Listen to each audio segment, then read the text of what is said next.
काली shirt पहने एक छोटी सी उम्र का लड़का, आंखों में काजल, कंधे पर गमछा और माथे पर अलग तरह का टीका, और बस एक नाम, दुर्लभ Kashyap. Facebook, social media, Instagram, इस नाम के पता नहीं कितने ग्रुप आज भी चल रहे हैं। और जब ग्रुप सामने आए तो पता चला कि जिसके नाम का एक ग्रुप है वो तो इस दुनिया में है ही नहीं। वो तो पहले ही, बहुत समय पहले गैंगवार में मारा जा चुका है। आखिर मरने के बाद भी उसकी इतनी फैन फॉलोइंग कैसे हुई? मरने के बाद भी आज वो सोशल मीडिया, इंस्टाग्राम, फेसबुक पर जिंदा क्यों है? मरने के बाद भी आज भी लोगों के दिल और दिमाग और जहन में एक नाम गूंजता है, दुर्लभ कश्यप।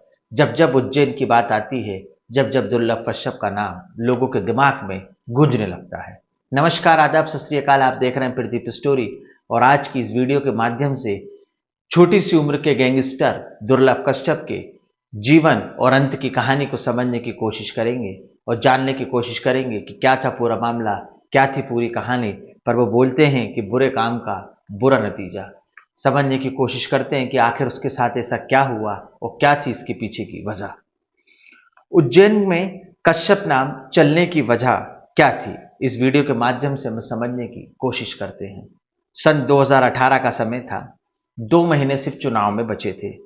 इस समय पुलिस अफसर, बड़े बड़े पुलिस अधिकारी, एसपी महोदय, सभी जितने भी लोग पुलिस के उज्जैन में कार्यरत थे, गुंडा पे लगाम कसने की कोशिश कर रहे थे कि गुंडा लिस्ट पे जिन लोगों का नाम है उन लोगों को नियंत्रित किया जाए, क्योंकि 2 महीने बाद चुनाव थे।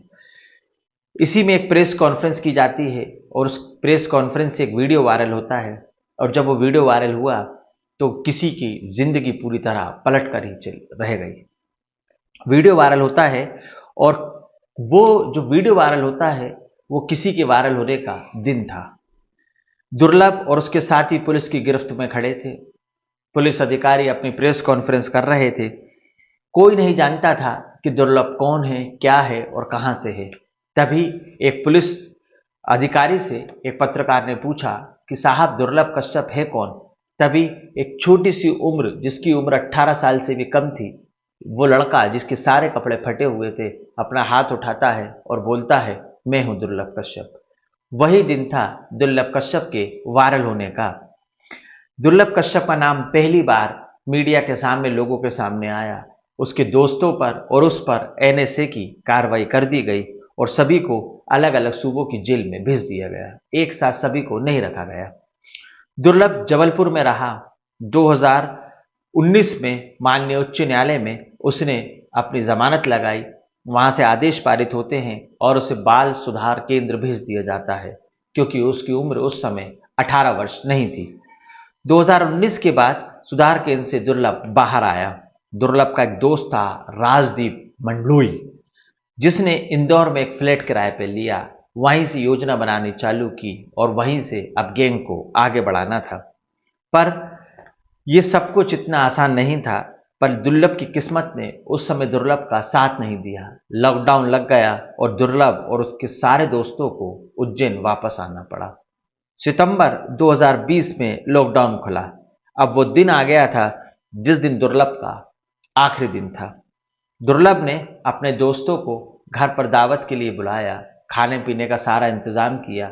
खाना खाने के बाद दोस्तों ने चाय और सिगरेट पीने की गुजारिश की।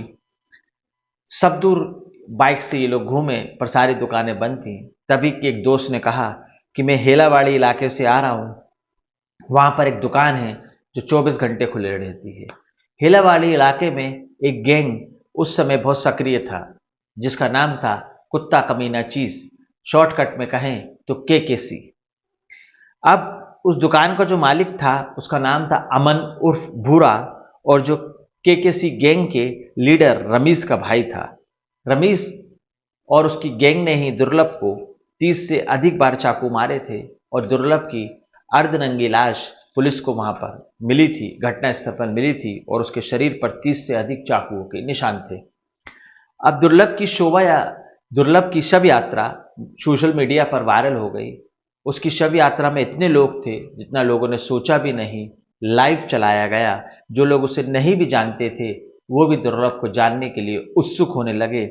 उज्जैन के जीवाजी थाने के अधिकारियों ने बताया कि वो सामान्य अपराधी था, कोई बड़ा अपराधी नहीं था, लेकिन सोशल मीडिया ने, इंस्टाग्राम ने, फेसबुक ने उसे गैंगस्टर बना दिया।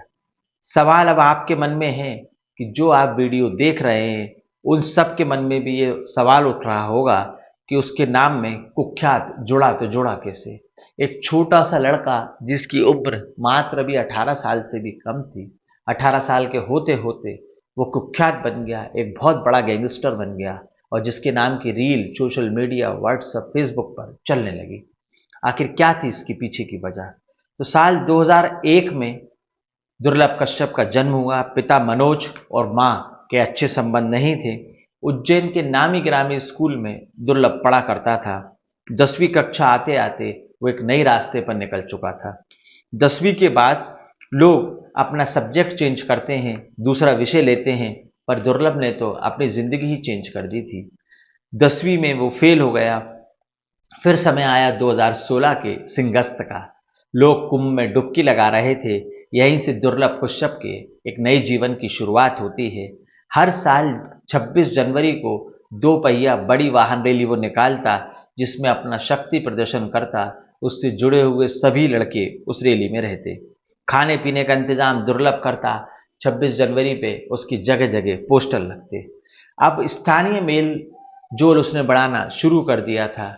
स्थानीय जो गैंगस्टर थे, बदमाश थे, उनसे मिलना जुलना शुरू कर दिया था। इसी बीच उसकी मुलाकात होती है हेमंत बोरगुले से। जब तक दुर्लभ आपराधिक सफर शुरू कर चुका था, अपनी एक गैंग बना चुका था। फरवरी 2017 में दुर्लभ पर पहला मामला दर्ज हुआ खून का, मर्डर का, जब उसकी उम्र 18 साल हो चुकी थी। उसने अपने साथियों के साथ मिलकर एक व्यक्ति पर चाकू से हमला किया। वो गंभीर अवस्था में घायल हो गया। उसे अस्पताल में भर्ती कराया गया और 3 दिन बाद उसकी मौत हो जाती है और दुर्लभ पर एक मुकदमा दर्ज होता है दफा 302 का। अब दानी गेट इलाके की बात करते हैं। दानी गेट इलाके में डागर और टाक परिवार के बीच दबदबा था। दोनों में आपस में वर्चस्व की कहानी थी। पार्किंग के ठेकों को लेकर किलोसिया ने इन सबको सरपरस्ती दी और दुर्लभ और उसकी गैंग को एक फार्म हाउस दे दिया। उस फार्म हाउस पर दुर्लभ और दुर्लभ की गैंग नशा करते, गांजा पीते और नशे में धुत पड़े रहते। इसके बदले में जिन्होंने उनको सरपरस्ती दी, उनके लिए कुछ भी कर देते। 2018 में पहली बार दुर्लभ पर हत्या का मामला दर्ज हुआ। 11-12 फरवरी की रात को दुर्लभ का सामना टाक परिवार से हुआ। लड़ाई हुई। दुर्लभ और राजदीप उस समय नाबालिग थे। इन्हें बाल सुधार केंद्र भेज दिया गया और दोनों गैंग के कई मेंबर अस्पताल में भर्ती हुए। पर ऐसा कहते हैं कि किसी ने भी किसी के खिलाफ कोई रिपोर्ट दर्ज नहीं कराई थी। 4 माह बाद जमानत मिली। दुर्लभ जेल से बाहर आया। दुर्लभ को फोटो खिंचाने का बहुत शौक था। तरह तरह के फोटो, तरह तरह की डिजाइन में, तरह तरह के स्टाइल में खिंचाने का उसे शौक था। इसके लिए उसने उज्जैन के पेशेवर फोटोग्राफरों को हायर किया था, किराए पर लिया था, और उनका सिर्फ एक ही काम था, दुर्लभ की अच्छी अच्छी फोटो खींचना, सोशल मीडिया, इंस्टाग्राम, फेसबुक पर अपलोड करना। अब सवाल यह है, क्या दुर्लभ मरा नहीं? अगर मरा तो फिर वो जिंदा कैसे है? और वो जिंदा है तो फेसबुक पर कौन उसे एक्टिव होकर आज भी जिंदा रखे हुए है? इन सवालों के जवाब अभी भी ढूंढना बाकी है। पता नहीं कौन दुर्लभ की पुरानी फोटो और पुराने वीडियो को आज भी सोशल मीडिया, व्हाट्सएप पर, इंस्टाग्राम पर अपलोड करता है। उसके नाम के कई ग्रुप चल रहे हैं, कई सोशल मीडिया हैंडल उसके नाम पर चल रहे हैं। वो व्यक्ति, वो लड़का, वो गैंगस्टर जो आज से कई साल पहले मर चुका है, पर आज भी सोशल मीडिया पर जिंदा है। बोलते हैं बुरे काम का बुरा नतीजा, छोटी सी उम्र में बदमाश और गैंगस्टर बनने का नतीजा यही होना था। आखिरकार उसकी जान एक गैंगवार में चली गई, नहीं तो कानून उसे बड़ी से बड़ी सजा देता, सख्त से सख्त सजा देता। इस वीडियो को सुनाने का उद्देश्य आपको सतर्क करना है, सावधान करना है। अपने और अपने बच्चों का ध्यान रखिए, सतर्क रहिए, सावधान रहिए, और कभी भी ऐसा कोई काम ना करें जिससे कि कानून को अपने हाथ में लेना पड़े। नहीं तो आप गैंगवार में और नहीं तो पुलिस के शिकार हो जाएंगे। आपका जीवन बर्बाद हो जाएगा, क्योंकि बोलते बुरे काम का बुरा नतीजा। वीडियो अच्छी लगी तो लाइक करें, चैनल को सब्सक्राइब करें। अगली कहानी, अगली वारदात, अगली वीडियो में फिर मुलाकात होगी। जब तक के लिए राम राम, दुआ सलाम, जय हिंद, जय भारत।